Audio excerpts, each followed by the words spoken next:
Hello everybody, welcome to my next demonstration, and I have decided to do a tree. It's a very popular subject.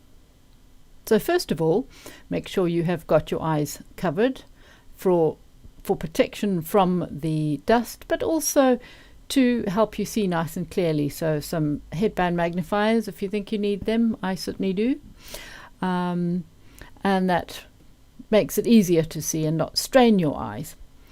Sharpie, a permanent Sharpie, so I have used this to scribble a very simple tree onto the glass.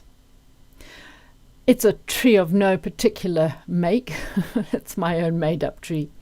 Here I have a rather grubby little white Arkansas soft stone, and I am roughly going over what I have sketched, but not exactly. As I say, roughly. That sketch was just a visual for me to get an idea of what the positioning and what effect it might have. So I am now just outlining something very simple along the lines of my sketch, roughly. I will change it as I go along, add a little bit, ignore some bits. I may add in something later. It doesn't matter. It's just something that sort of is going to hang together nicely. Right, that all done. And now you can wipe off the marker a little bit. I'm not wiping it all off at the moment. It doesn't really matter. It'll all come off eventually. So you can see now I've taken away the white background. We've got the dark background so that you can see the engraving much easier. Time to turn on the water and grab a nice big diamond burr. And the water, obviously, as I've always said, this lubricates the diamond and ensures an easier cut into the glass. So because this is a tree of no particular make, I'm making up my own kind of bark effects, and I am just going up and down and light and deepish and just slightly varied, just filling in the area with lots of texture. This is not a smooth thing. There's texture thrown in. The glass is not the thickest. It is a good quality glass. So it's nice and soft, but it's not the thickest, so I'm not going that deep. But it will be deep enough to show some ridges. So I am putting in the thicker branches from the trunk. I've got to tell you at this point, this little glass was incredibly noisy. It's funny that, because normally it's the great big vases that get noisy with a big diamond like that, but this little one, my word. Right, so I've used the larger diamond, and I'm just for fun, just running a rubber over the top quickly. I'm not impressed with this drill, as I have said before. I'm still working from home at the moment, so I'm about to move everything back to the workshop, but this particular drill is not great, and that big rubber was bouncing around a bit, so I've put another rubber into the drill. And this bullet rubber, also available of course at Eternal Tools, and is also included in my glass engraving starter kit. So it's just picking up some of the top ridges, and we'll be doing so much more to that trunk anyway, but it was just to give you an idea that it's not going to just be white. We're going to put some interest into it. So now I've taken a slightly smaller diamond burr, and I am just filling in it's an interesting branch, yes. These branches, don't do it too quickly. Be deliberate with them, place them deliberately. Imagine that they have a life, and they have wildlife that depends on them. Make sure they join make sure they hang together nicely. And I tell you who used to say this, is the late Bob Ross, the painter. He used to say how the little squirrels would be running along there. I think I've mentioned it before, but I used to absolutely love watching his painting lessons. Yeah, so make sure your little branches, each one is deliberately placed. So using this, if I feel that I need to thicken up any part of the already wide branch or trunk, I will just use this over the edge, because sometimes as you're going along and you are engraving a branch, you might get a little bit thick nearer the top and you think, oh, that looks a bit odd, because you don't want the top of the branch or the end of the branch to be thicker than the previous part of it. So you really need to go back and make the original area of the branch thicker so that it looks right. Obviously it's going thinner and thinner as it travels to the end. Placing branches randomly in front or behind each other. This is just a gnarly old tree, probably in winter. In winter, because you need a nice warm winter drink. And that is what I believe this little vessel is. You can make a really nice Irish coffee in it. I've had it for quite a while in stock, and nobody was particularly interested in buying it. It's obviously not trendy at the moment. Anyway, I'll give it a little bit of a wipe with a lovely soft cloth that's very absorbent, and just so that I can have a quick squiz as to how it's looking. That's looking quite nice. As you can see, I have got the branches coming round to the front as well, so round the back and round to the front, just for a bit of fun.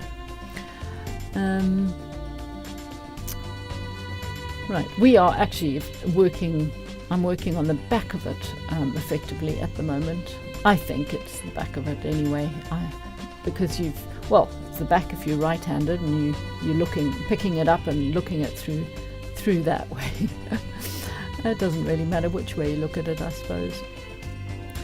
So on with some more branches, and as I say, going slightly deeper. If I want a branch to be in front of the other one, I'll make it slightly deeper.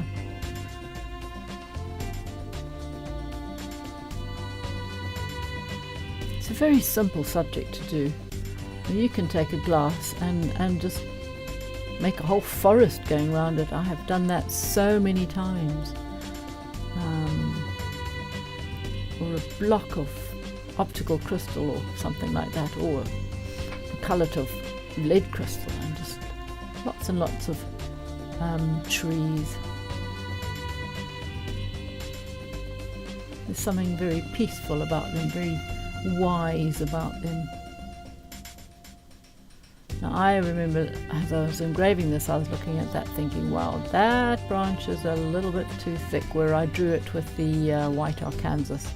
And of course, once you have put your little white Arkansas, you've got to make sure that you make use of that little stroke. Having said that, this is a tree.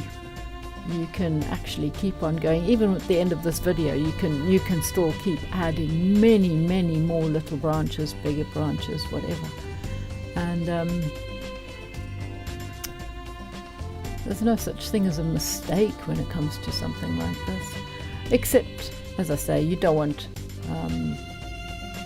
the branch thicker on the end. I see I've come down the trunk again, because I'm sort of getting the feeling that my branches at the top are a little bit too thick for the trunk.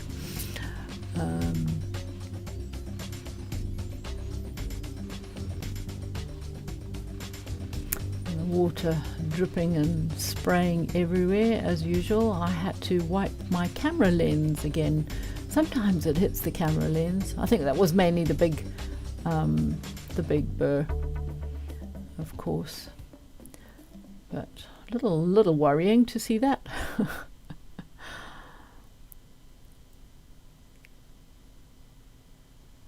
You can see the dust coming off. That's why it's so important to have your water and a mask. And because this is being engraved at home, I don't have my big dust extractor.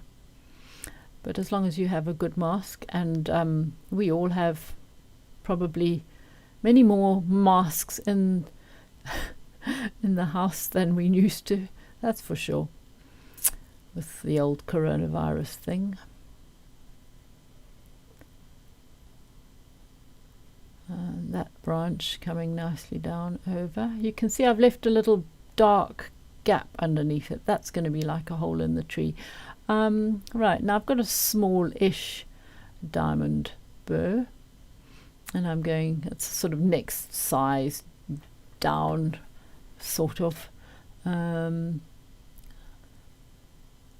It may not be the next actual size down in a catalogue, but it's just another size down from the previous burr, just to carry on further along the branches as they get thinner.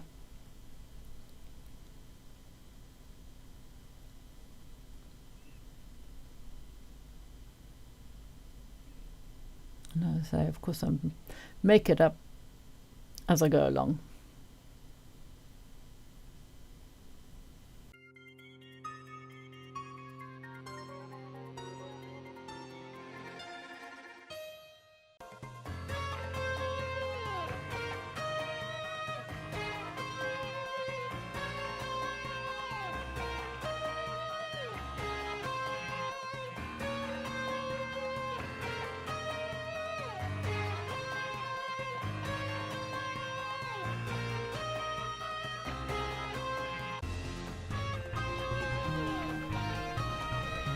Lots of little tiny branches, and if you wanted to, you could go on from here with, say, a rat's tail, which is obviously very, very fine, and add teeny tiny little twigs from the ends of all of these branches. You can really have fun with it. I haven't done that for this particular piece. Trying to keep it simple, so you can get a good idea of what's going on. Right, giving it a dry, and you can see there's lots more happening here now. See, I haven't put the tree directly in the middle of the back. I've put it slightly to the left, just for an added interest. You've got the handle on the right and the tree just slightly offset, which is rather fun. And then of course the branch coming around from that side.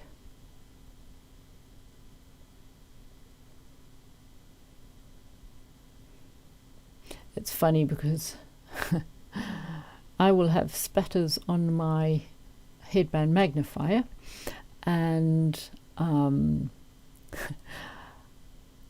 I see there's a tiny little line there which I haven't gone over. You saw it a little bit earlier on, and I wonder if I pick it up actually. So I can see it now, but I have a feeling, do I see it? Oh, I've seen it. Yes, I saw it. Here we go.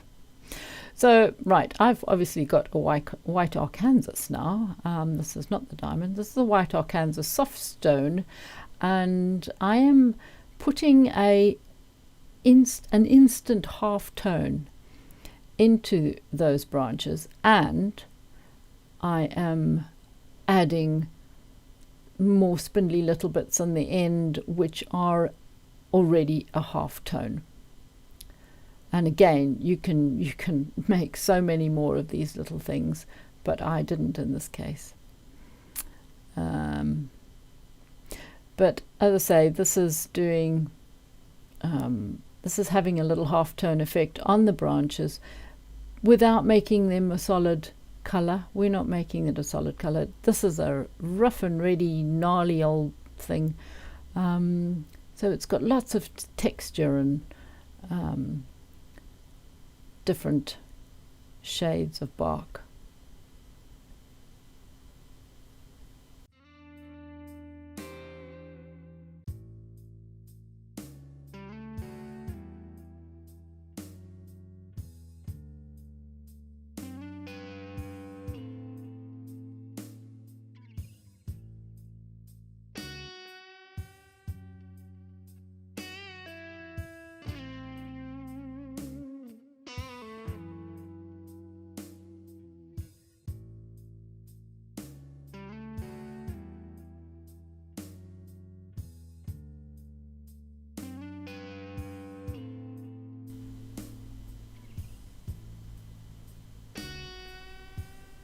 So we're coming further down into the heavy part of the tree now, and I'm barely even thinking about this actually. It's just running over the edges a little bit where the sort of upper surfaces.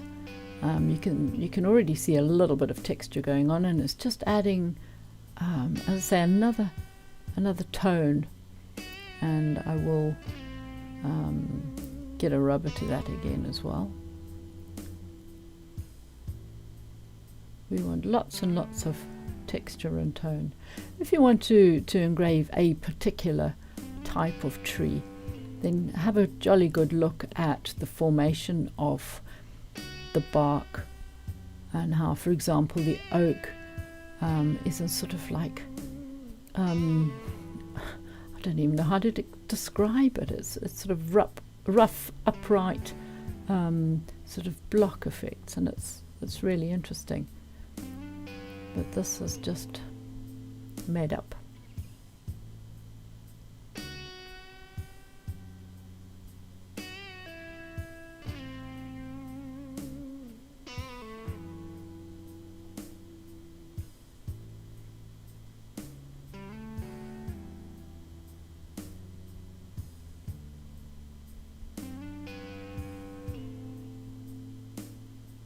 It's always good to keep wiping it and have a little look.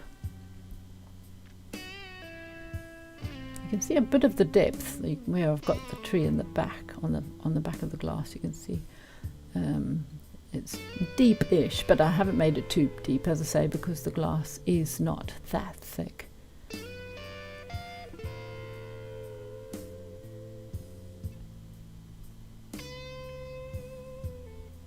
Right, what have I got here? I've decided it's already time to put my name, even though I haven't finished the glass, but sometimes I do that. That's really funny. Nope, I'm going to put it on the other side, right? I'll just splosh a little bit of water on first, and then go for it. The name and the year. As I say, always important.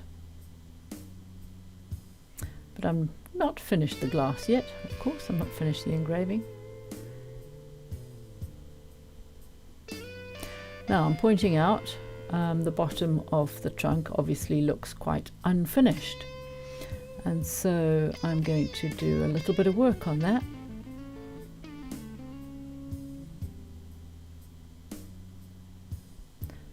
What have I got? I've got a white Arkansas stone again.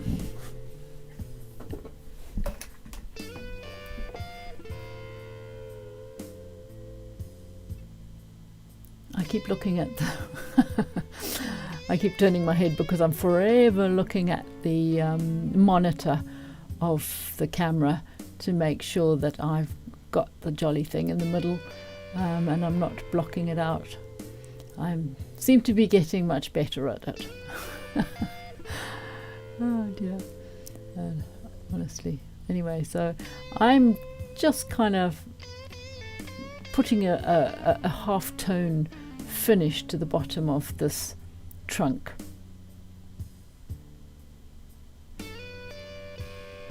And I've decided to take a slightly bigger white Arkansas. I don't even know if you can get these anymore. Gosh, I used to get such beautiful big white Arkansas stones, but you can't get them anymore. They're mainly the smaller ones.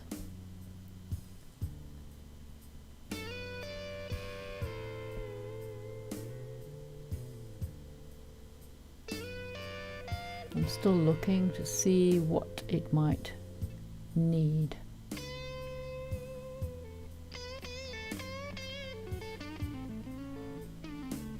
Right, so I've got a Chinagraph pencil. It's well, called a glass chrome here, but they are also called Chinagraph.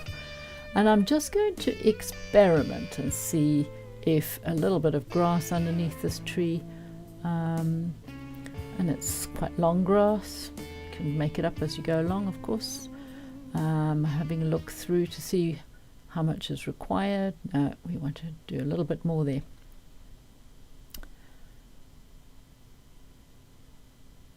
And of course, if you don't like the effect, just wash it off. But I'm thinking, yeah, that might work. I love the way I do little hand signals for you. Even though I'm not speaking when I'm engraving, I'm thinking of what I'm saying now. So, yeah.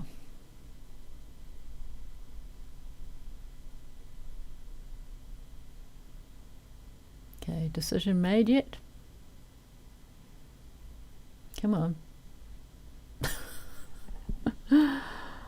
Oh, it's not difficult, these. Okay, decision made, and I've got a white Arkansas again.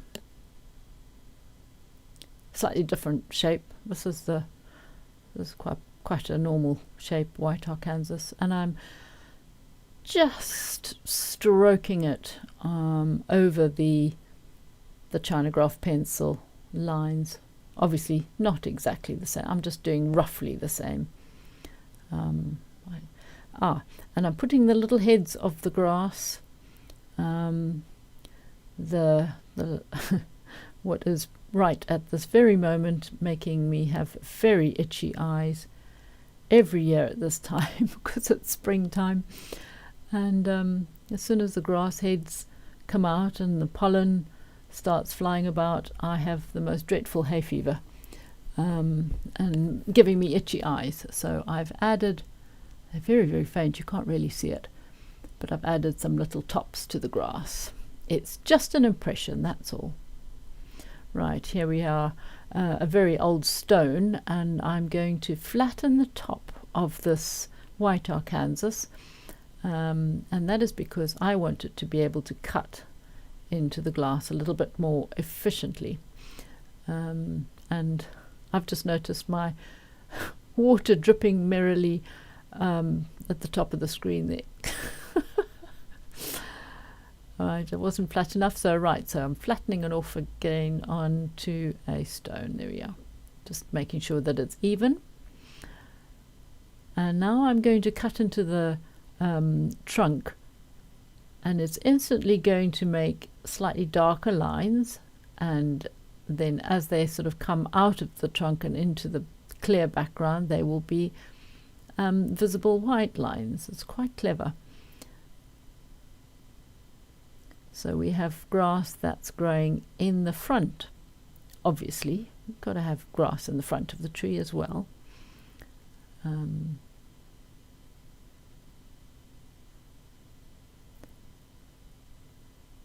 So for this I will be pressing a little bit harder to cut through that area of engraving. And I think I've just noticed, did I notice? No, not yet. That grass needs to come down more. Anyway, I've got very little rubber that I'm just very roughly darkening that area. I'm trying to get into, I should have sharpened it actually and gone into the grooves of the grass to make them a little bit darker, but I've been a bit lazy and just going over the top. But I will rectify that because I want obviously the tree in the background I want to look a little bit lighter, so to rectify that very quickly. I do believe I'm going to get a stone. Yes, bluestone. And I'm going to lay it flat over that and rub lightly. And what that will do is that will pick up the tree in the background, because the grass is deeper, and because I'm laying it flat, it's not going to go into the grass grooves. And that way I've instantly got back the light in the tree. And I've realized that this grass it really needed to come down a little bit more, the base of it, so that it's more level. It's just rough, but it was floating up into the sky a little bit earlier on. And here I've decided to do a couple of much deeper, much clearer bits of grass into the tree.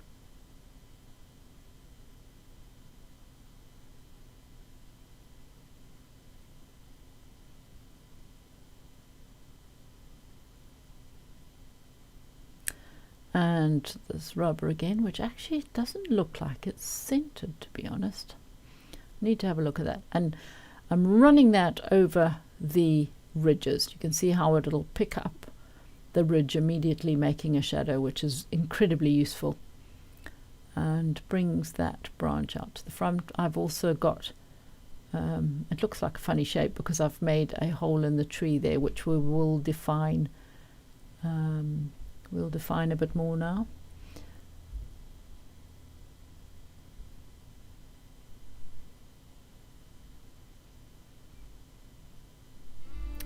And small diamond, working dry.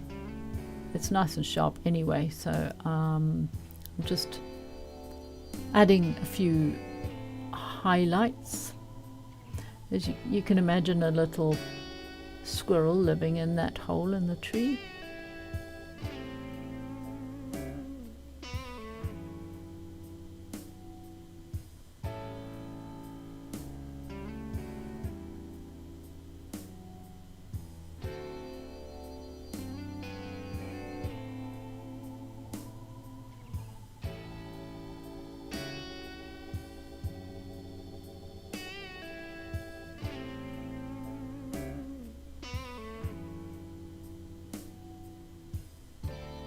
Just squiggling some highlights here and there.